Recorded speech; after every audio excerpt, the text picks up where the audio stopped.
Pensé que jamás saldríamos de ahí. Bueno, pero finalmente volvimos. Bienvenidos a casa.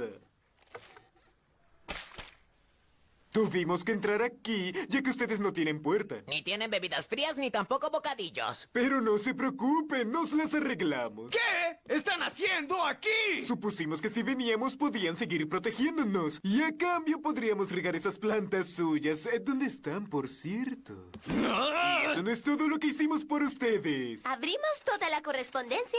Y abrimos toda su comida. Ahora revisaremos sus mensajes. ¡Dame eso! Tiene 4 mensajes.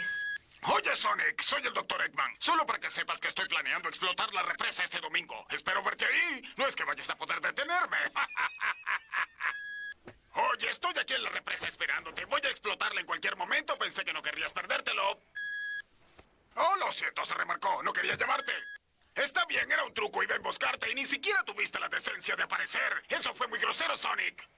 Cielos, ese sujeto no entiende indirecto.